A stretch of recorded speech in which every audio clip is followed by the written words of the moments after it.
When you're a police officer, one of the things you learn as part of your training is that there's no such thing as a routine encounter or a regular traffic stop.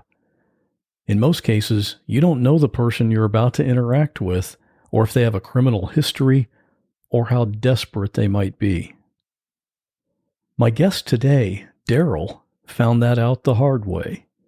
He was a rookie officer working the morning shift on a weekend, and he wasn't necessarily expecting anything exciting to happen.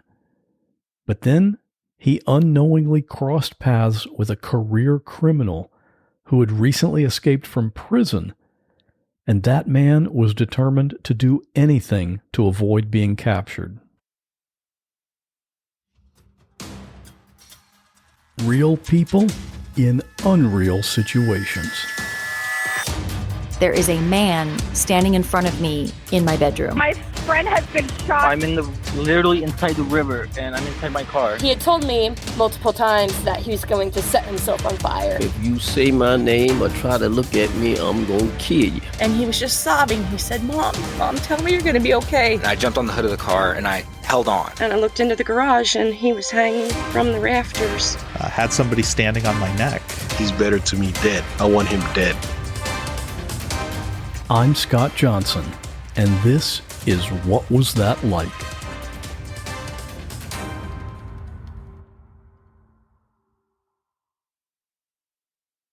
How old were you when you decided to become a police officer? When I actually decided I was going to start testing and whatnot, I was probably about 19 years old, and obviously too young to test because you had to be 21 back then. I had tested with LA before I tested with Denver. And that's actually a different, kind of a neat story because I have a cousin that's a cop in LA, and he told me, he said, go take the test in all these little police departments and you're going to fail them all. And he was right. And he says, then go to LAPD and take their test and you'll be ready. And they were right because he was right because when I did go to LA, I got accepted. So then I had to make a decision. Did I want to live in LA or come back home to Denver? So I came back to Denver and I did the same exact thing. What was the reason for failing at all of the little departments? Well, you don't really know what they're looking for, okay? And usually the little departments pattern their tests after the home rule PD, like Denver. You know, I went to Arvada and Aurora, Lakewood. And in California, I went to Torrance and all those little police departments. It was true. You bomb out. I mean, you don't know what they want, and then you start getting the idea what they want.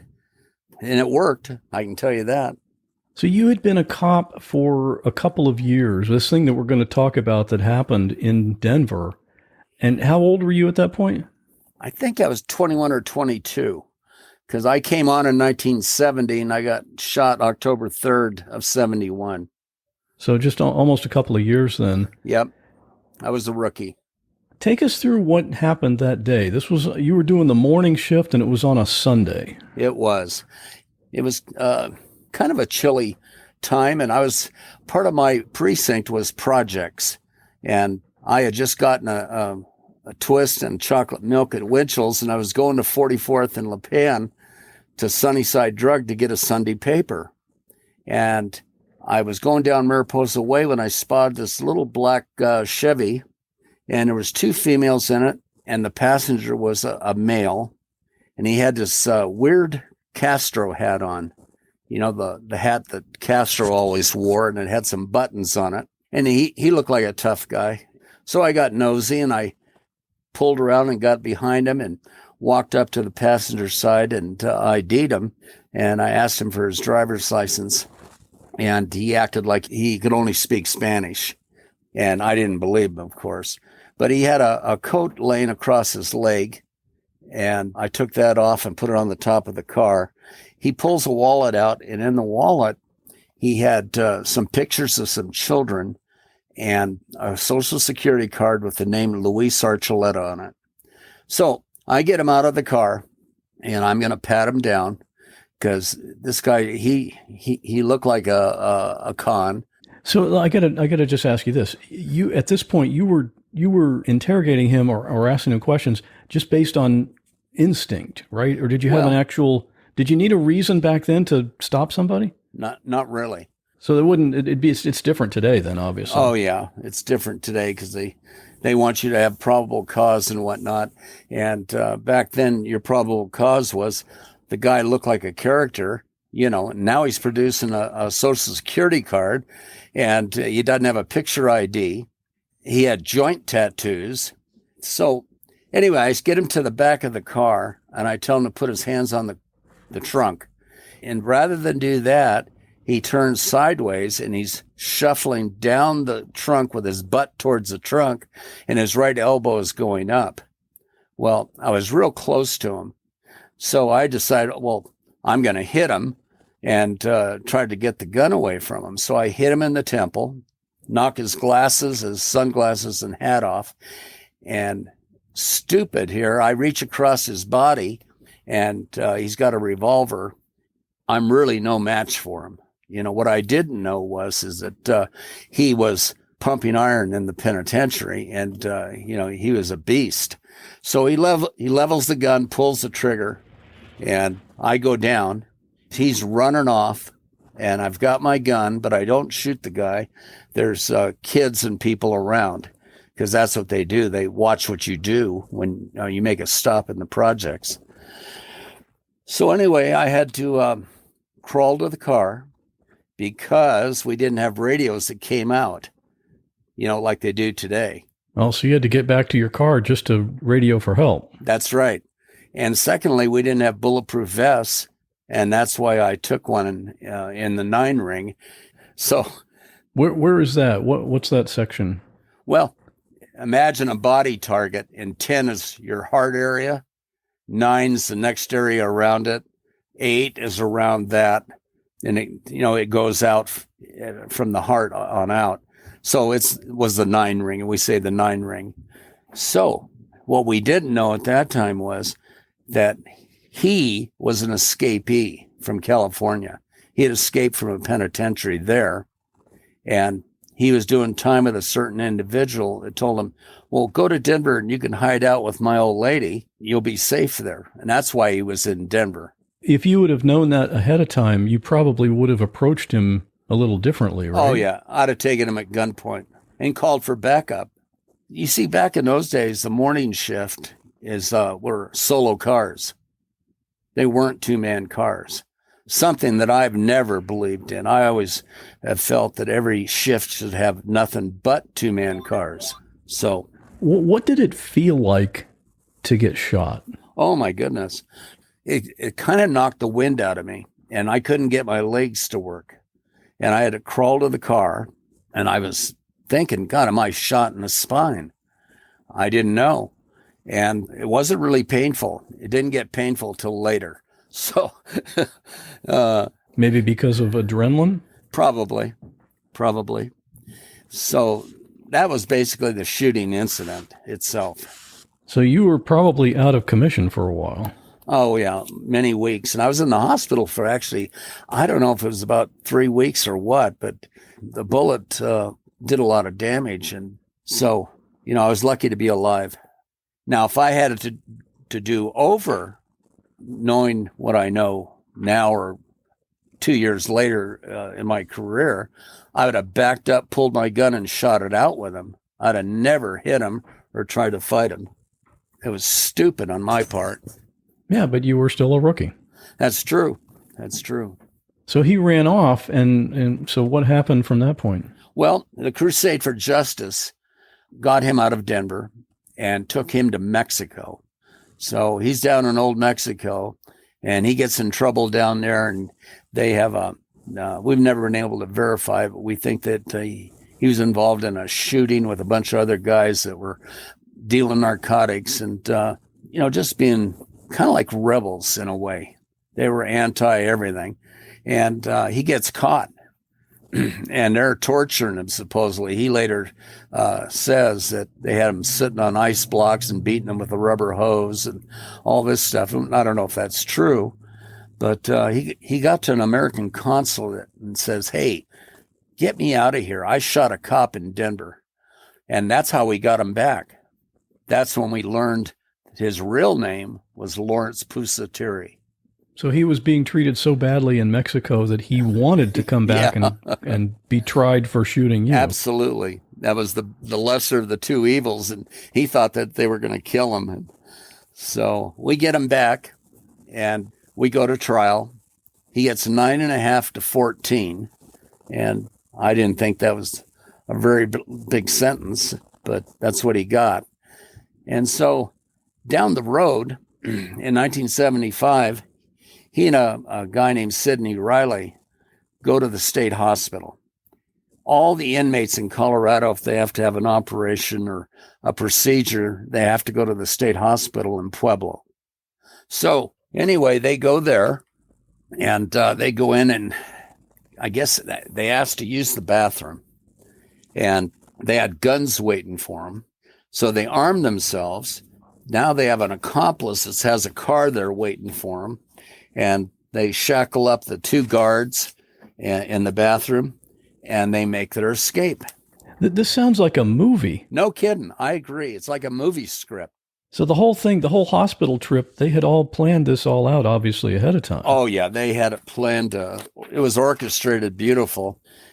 You know, if I get a chance to talk to him, which I'm going to try to do when he hits Canyon City, he's in diagnostic right now. I'm going to congratulate him.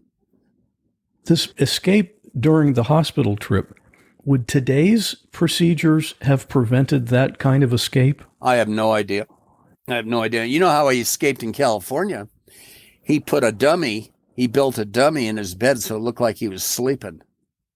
He was at some camp, and that's how he escaped. This guy knows how to get away. He sure does. Yep. So that must have been kind of discouraging for you to realize, wow, this guy shot me and now he's free again. Yeah. And, I initially tried to find him, and I really didn't think he'd be in Denver. I mean, it's not that we didn't look there, and we contacted my informants and all that stuff and trying to find him. But I didn't think he'd go there, and I knew he wouldn't go back to Mexico, and I didn't think he'd go back to California where his mother is. And I was right, because the 3 states I thought he might have lit in, he did. So now Sidney Riley, who escaped with him, was caught, I don't know how quickly, but it was pretty quickly. Of course, Pusateri, he's bragged when they arrested him and stuff that he was on the run longer than anybody. Whitey Bulger was only on the run for 18 years. So.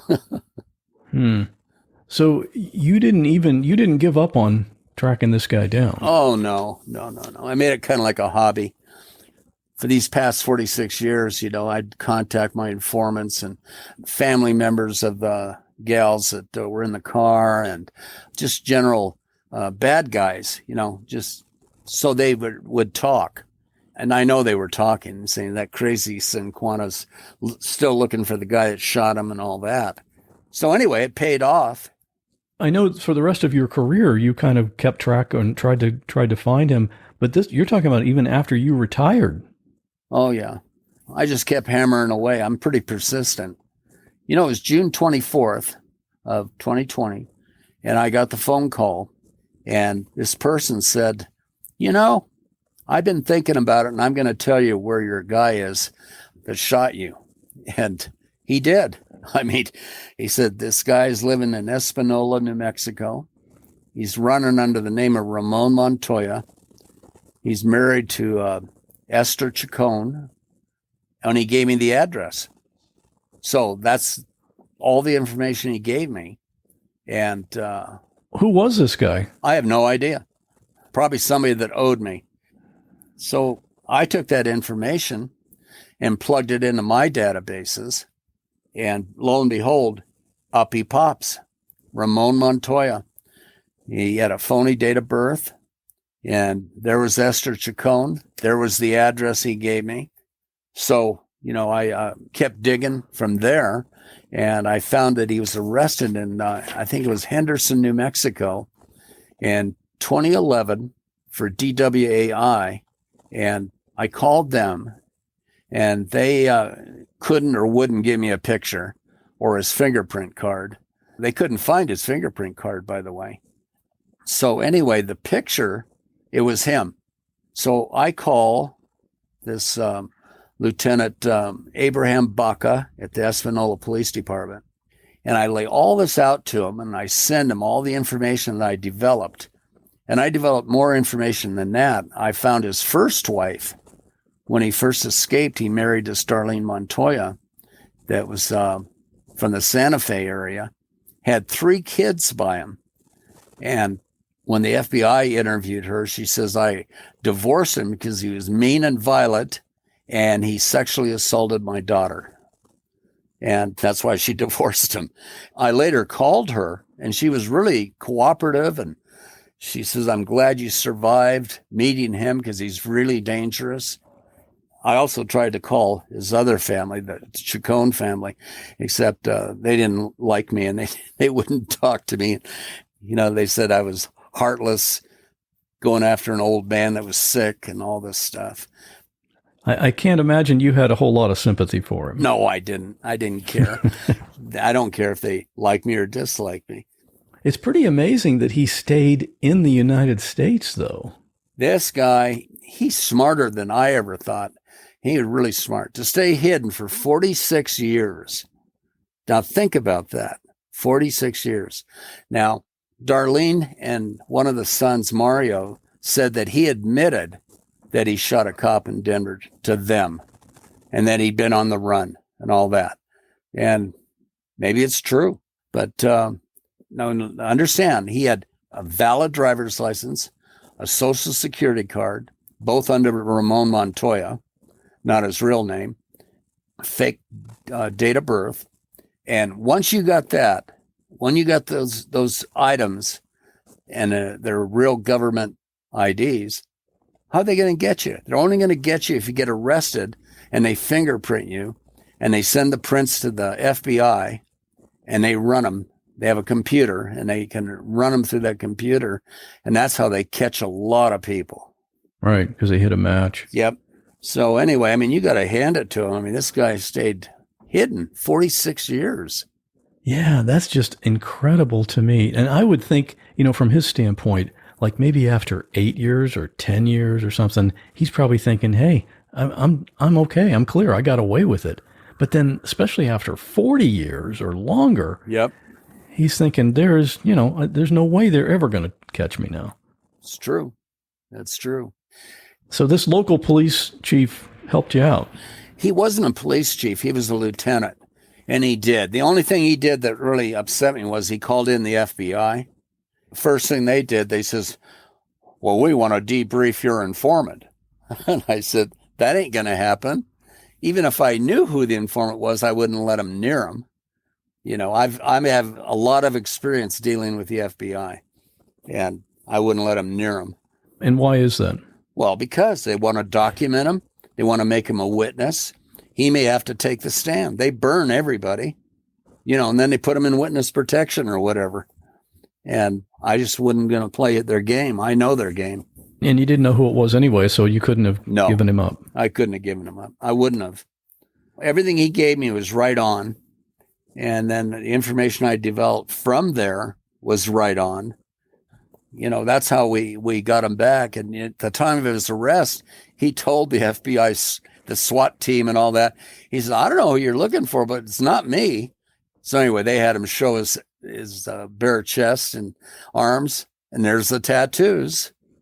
You know, I got a picture of him in my book where he's got all those tattoos. And then his fingerprints. I mean, he wasn't going anywhere. When they arrested him, you know, they said he's sucking oxygen. Of course, we knew that because they saw an oxygen truck delivering oxygen to him. But I said, is he able to stand? Oh, yeah. I said, can he walk? Yeah, but he has a wheelchair. I said, it doesn't matter. I says, he's looking. He's planning another escape. Trust me. I mean, I know this man, and he is. He's going to try to escape again. Man, you'd think at some point he would just give up and say, look, let me just live out my days and not try to be on the run anymore. No, that's no fun. I don't believe it. When he was arrested, he was living there with his wife and some other relatives. But did that wife know about his past with you, or do you know? No, she says that she had no idea that he was a fugitive, that he'd shot a cop. Now, she didn't tell me that. She told the FBI that in Espanola.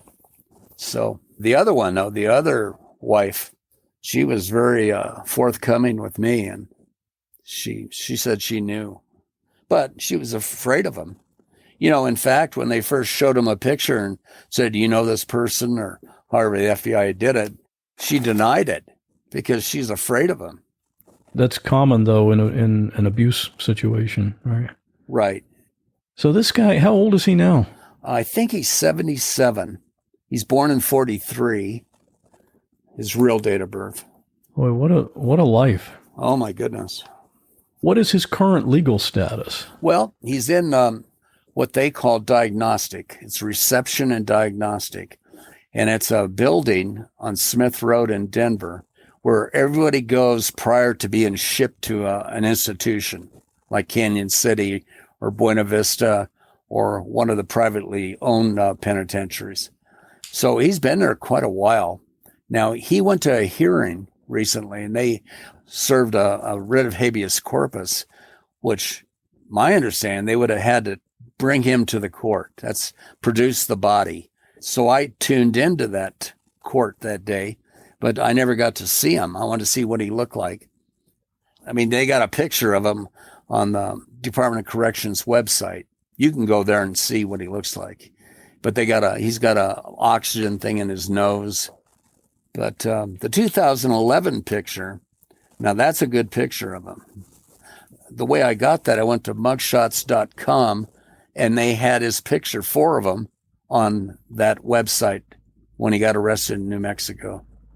And we'll have these pictures you're talking about. We'll have them in the show notes for this episode if people want to look at that. Yeah. He's in Denver. Yes. And you're in Denver. Can you just go visit him? No. I have to wait for him to go to Canyon City. Then they have to send him a request, and he has to say, okay, I will meet with him. He can deny me access to him. Do you think he'd want to meet with you? I don't know. I don't know what the upside is. And it may not be an upside for him. He may just want to see this guy that's been chasing him for 46 years. Yeah. Anyway, he's going to trial if he doesn't take a deal for the escape. And something I didn't know is that no statute of limitations on escape in Colorado. And secondly, when he escaped, the day he escaped, his time stopped. That 9.5 to 14, it stopped. And if he would have just stayed in jail, he'd been out. Long ago, he would have been. Long ago. Of course, somebody with his mentality, though, he would have done something and he'd be back in prison anyway. Maybe. But he'd have done about 7 years and he'd been gone. He'd have been back in circulation. Assuming that he says he's okay with meeting you, what do you say to him? Well, I've thought about that. And what I was going to do, first of all, I was going to congratulate him for being on the run for 46 years. I mean, that is an achievement. And that's probably how I would start out the conversation with him. A worthy opponent, so to speak. Oh, he was really worthy, formidable, really hard to find. I'd have never found him if this person hadn't come forward. Well, you have a book out. You had quite a career as a police officer. I did. And your book is called The Blue Chameleon, The Life Story of a Super Cop. What's the reference to the chameleon? Oh, you'd have to read the book. But that's a good little tease. I like that. Yeah. What's cool about the book, the cover of the book is the shirt I was wearing the day I got shot. And after I got out of the hospital and stuff, I'm trying to think exactly when I went and got the shirt, but I did go get it, and they gave it to me. And it has the bullet hole and the evidence tag still on it. So I made a book cover out of it. That's a great idea. I love that. It was different. But you talk about, in the book, you talk about your career as a cop, and you were controversial, very, to say the least. Very. Can you talk about that a little bit? Well, I started getting really good at being a policeman, and I had a knack for developing informants. I did all sorts of big cases, and I got a lot of publicity, and not that I looked for it, it just came. So I wrote a book there was a lot of rumors and stuff, and I wanted to set the record straight about my career.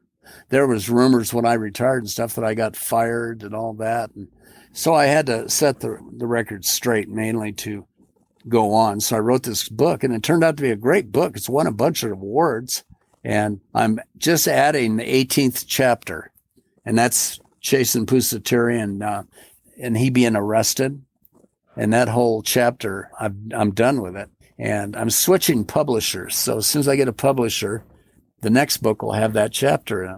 Well, we'll put links to your website and where to get the book and all that stuff in the show notes for this episode so people can check that out.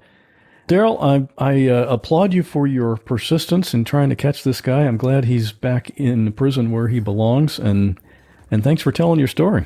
Well, thanks for asking. If you want to find out more about Daril and the book he wrote about his lifelong career as a police officer, check out his website, which is thebluechameleon.net. And I wanted to let you know about a few ways you can connect with me and the podcast that you might not be aware of.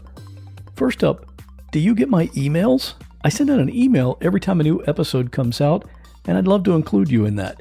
You can subscribe, and it's free, of course, at whatwasthatlike.com/email. And if you're on Reddit, and I know some of the listeners to this podcast are die-hard Redditors, this podcast has its own subreddit. I think right now there are only about 100 people subscribed there, but it keeps growing steadily. That's at reddit.com/r/whatwasthatlike. And I also post something new and unusual on Instagram almost every day. And there are over 10,000 people following me there, which is at instagram.com/whatwasthatlike. And if that's not enough, you've heard me invite you already to our Facebook group, where we have about 1,200 podcast listeners having discussions about all kinds of stuff. That's at whatwasthatlike.com/Facebook. All right, so that should give you enough ways to stay in touch and keep up with what's going on. And to close out the show, something a little different. I get a lot of people contacting me with their stories to see if their story might be a podcast episode, and for the vast majority, I have to decline. And there are lots of reasons for this, which I won't go into right here. For a lot of them, the story itself might be really interesting, but for one reason or another, it's just not a good fit for an episode. So to end today's show, I'd like for you to hear a few of those. Take care. I'll see you in 2 weeks. My father was in an accident involving a train when I was a child. He was out late with some friends and on his way home when he came upon an uncontrolled railroad crossing, which essentially means that there are no signals or gates. It's just a crossing kind of on a country road, and he didn't see the train approaching, so it hit him and he died instantly. My family really struggled with it, and to this day, I have not asked where it happened specifically. We don't talk about it often, and I know if I knew the location, I would never be able to cross the tracks again. But of course, every time I cross tracks, I wonder if those are the ones that it happened. But I'm working on healing from it, despite the fact that it's been 17 years now. It's still prevalent in my mind, and anytime I hear a train whistle or see railroad tracks, I think of him. One strange thing about his passing was shortly before he died, we went to Six Flags as a family, and we were waiting in line, and they had the little sweepstakes that you can enter in the little plastic box, and he entered us in a free trip to Hawaii. And I've always wondered, do people even win those things? But for whatever reason, after he passed, we got a phone call, and we had won, and we ended up spending approximately 2 weeks in Hawaii after he died. And he was the type of person that loved the beach, and I mean, in my eyes, it was a gift from him, and to this day, I will forever view it that way. I'm definitely looking for support groups if anyone else has been through something similar. Family members lost due to a car accident involving a train. You can reach out to me at amberrhasty@gmail.com. Thank you. Visiting my Uncle Bob and Aunt Margie's dairy farm was something I looked forward to on our once-a-year family trip to the country. I loved the cows and the cornfield. Their dogs were a pleasure too, since we didn't have any pets. Aunt Margie would cook up a great country supper when we visited. Uncle Bob once gave me and my sister a ride on the tractor which was pulling a corn harvester through the field. It was exhilarating to watch the corn fly up from the stalk and fall into the large container behind the tractor to be brought to the silo. Those were the best days, and I wished I could live on a farm instead of the city. I had just turned 11 before this visit in the late 1950s, and it was getting late in the day, and we hadn't been to the cornfield yet. I wanted so badly to stand next to those tall stalks and maybe walk around a bit. The adults were sitting in chairs near the garden, and I stood in front of my father and asked, "Can I go for a walk in the cornfield?" He ignored me and kept conversing with Uncle Bob, so I stood in front of my mother and asked the same question. She wouldn't answer me. These were the days of children being seen and not heard. I decided it was getting late and we would be leaving soon, so I made the decision to go see the cornfield by myself. I walked past the silo and came to the gate in the fence. I unlatched it and walked through onto a dirt ground. The cornfield was in sight, and I took 4 steps toward it, and then my feet wouldn't move anymore. I didn't understand what was happening. I tried to turn around toward the gate, but my feet and legs wouldn't follow my upper body. I felt desperate and tried to reach the fence for something to hang on to, but it was out of reach. I was sinking fast in mud. I wondered how I could remedy this. Could I scream? My 11-year-old logic told me that my parents didn't hear me when I was standing right in front of them, so most likely they would probably not hear me now. The mud was up to the bottom of my chest, and I reasoned that soon I may need to hold my breath. I knew I could hold it for a long time because I practiced at the pool in town. I wondered how much further I would sink. The mud was up to my neck when suddenly I saw my cousin running toward me.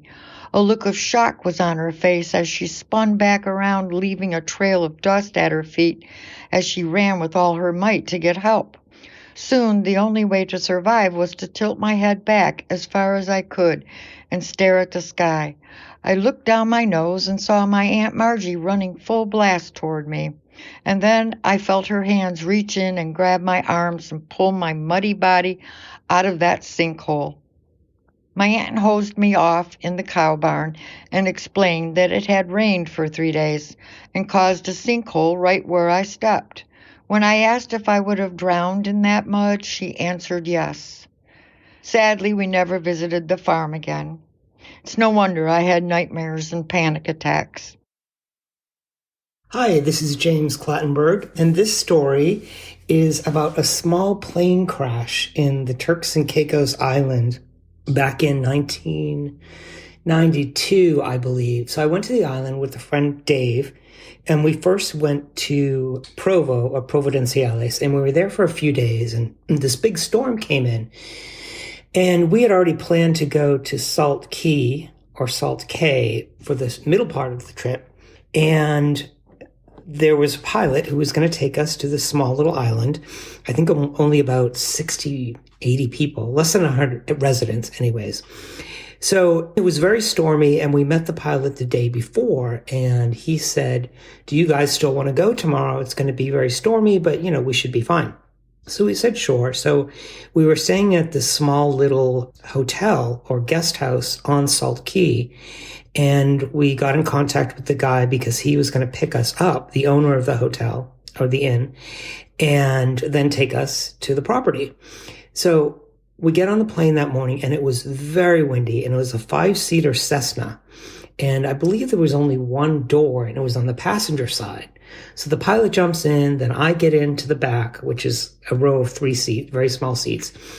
And my friend Dave gets in the front. So we take off, and it was extremely windy. I mean, granted, it was a small plane, and the plane was just bouncing all over the place. So I'm holding on to either side. And granted, this is only a 10-minute flight from Provo to Salt Cay. So we start to land, and I'm not a pilot, but I know that you land against the wind, not with the wind behind you. So we can see this small little runway, which was basically, it looked like, I don't know how many feet long, but it was very small, and it was surrounded by barbed wire to keep out the donkeys and the wild bulls that roam this little island. So we're landing, and the wind is just pushing us so fast towards this runway. And so we basically just slam into the ground, and the pilot just says, "Oh, shit." And he immediately turns the wheel, and the landing gear just collapsed. And we are scraping along sideways towards the end of this runway. And at the end of the runway, there's a row of barbed wire, like I was mentioning, to keep out the wild animals. So the propeller flies off. We're skidding, and it was sort of like being in a car in the snow where there's no control. You don't know when it's going to stop. And we're just skidding along, and all of a sudden the plane stops probably 10 feet short of the end of the runway. One wing is through the barbed wire, and then beyond that, there's a ditch. The pilot immediately unbuckles his seatbelt, jumps out over my friend Dave, who is a big guy, like football player guy, and and he runs down the runway and leaves us there. So we're stranded. We're thinking, oh my God, is this plane going to blow up? I mean, it all happened so quick, and we just slammed into that runway, and we both thought that the plane was going to, who knows, explode. So he runs off. We get out of our seatbelts. We get out of the plane, and, we're running away from the plane, and we see the guy who owned the inn, who was there to pick us up. And he looks at us, and he says, "I have lived on this island for 15 years. I have never seen a plane come in so fast." He said, "I thought you guys were goners. Now, would you like a cocktail, or do you need to change your underwear?" So I laugh about it now, but it was scary, scary, scary, because it was just, it was funny. And then there were other things that happened on that particular island, like I was chased by a donkey, and then I was sucked into the ocean. So in the end, we ended up laughing about it, but we called it Death Island because so hopefully nothing like that will ever happen again. So, but anyways, that's my little airplane crash story.